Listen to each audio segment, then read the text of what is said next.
Working with the Urban Land Institute over the past 5 years, we've been trying to answer the question, why is there such a big investment gap or investment deficit in Europe's cities? And indeed, this idea could go for many of the cities around the world. Each year, you look at the propositions that cities put forward, the infrastructure that they need, the housing that they need, the amenity that they need, the opportunities for redevelopment or reuse of important buildings. And each year, there's a gap between the apparent investment needs in these infrastructure and utilities and other things, and the actual finance that flows. And of course, we've all got very used to this gap. We see it as, the difference between what cities want to do and what they can do. But is it necessary to maintain such a large gap, especially as we're now in a 21st century where the performance of cities really matters? If you like, looking at this from a European point of view, our cities are potentially one of Europe's biggest competitive assets. And if our cities are permanently in a state of having an investment deficit, doesn't that mean that we're undermining Europe's long-term competitiveness just at a time when Europe needs to be moving forward in relation to the global system by providing a unique combination of high-quality environments, knowledge economy opportunities, cultural and creative assets and everything else? In other words, Europe's cities are going to be very important for the next period of evolution of the global system and Europe's role within it. So we looked at this question of why is there an urban investment gap or a metropolitan investment deficit.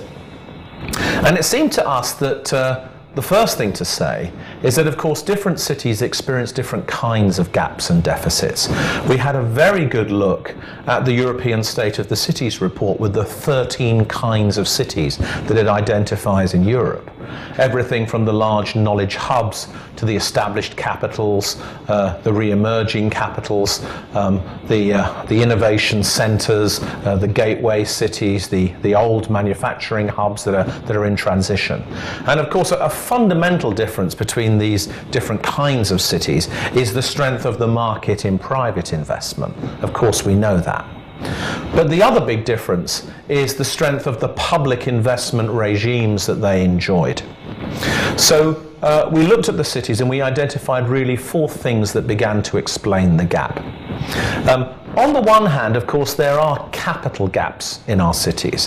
It is the case that particularly for cities where there is weaker demand from the private sector, or for cities where there's a weaker regime of public investment, those cities actually have a lack of capital, and they need to become much more competitive in attracting capital, and possibly also need to be much better at influencing national systems of distribution of finance.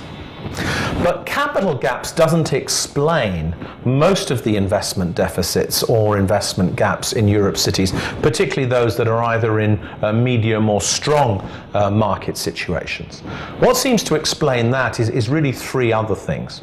The first thing are gaps in the institutional framework. So we see, for example, either that there are enough organisations with enough capital budgets to spend, but they don't work together to invest in the same priorities. They don't work together to bridge the investment gap and to optimize the leverage of private capital. They just finance the things that they see are important within their narrow sectoral requirements, perhaps of housing or transport or energy. But they don't think about how these things could be brought together, as it were, in a total investment approach for an individual place. The second aspect of this institutional framework gap, of course, is that in many of the countries of Europe, the cities, through the tax system, subsidize the rest of the country. Perfectly normal for the places that, of course, have the strongest economies to produce the most tax. But if cities go on doing this in perpetuity, what we will see is that capital flows increasingly to the places that are least economically dynamic and flows away from the places that are most economically dynamic, which might be, on a certain way, good for the internal coherence of Europe, but will be very bad for Europe's competitiveness. So some kind of new deal or new agreement is needed between the cities and the national governments, so that even if they still pay the lion's share of the tax burden, they do have the opportunities to be much more flexible about how they use other things. Public land assets, for example, or additional incremental taxes that they might charge, or joint ventures or PPPs. So this institutional framework gap is a big part of the investment gap in Europe's cities. Now, we identified two other kinds of gaps to go alongside this capital gap and this institutional framework gap. The first one, of course, is knowledge gaps, i.e. within our cities there are varying degrees of knowledge and skill in relation to corporate finance, development finance, joint ventures, PPP. And the smaller a city government is, the smaller its population, the smaller the size of the institutions, the less likely it is that a city government will have the kind of expertise required. So it's been very important to think about how cities can acquire expertise in corporate finance, balance sheet management, asset management, and all of these other skills that are necessary both to prepare propositions that are attractive for external finance, but also to internally manage the city's balance sheet in a way which is designed to optimize investment and the return on investment, rather than just to manage assets, as it were, for individual purposes. So this skills and knowledge gap is very important.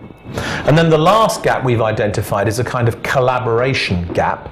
I've already mentioned the collaboration between city governments and national governments. Of course, in certain systems there are parastatal organizations, there are public utilities, privatized utilities, there are multiple landowners within our cities, many of them who don't necessarily have an alignment in terms of their own asset management with the long-term interests of the city. So there are collaboration gaps there. But there are also collaboration gaps with the private sector. And this is the one which really the Urban Land Institute, through its Urban Investment Network, has been trying to do something about, trying to form a long-term dialogue between public and private investors at the local level, city governments, banks, investors, development organizations, that want to create much more of a collaborative approach. Many of the private sector people that we interviewed, and indeed the city leaders, spoke of the inefficiencies of the public procurement processes that don't allow them to be creative in engaging with private sector advisors and potential investors until a long way into a process, and often with the wasting of time and ideas early on. So the idea of a permanent dialogue between private investors and city leaders is the idea at the heart of the Urban Investment Network.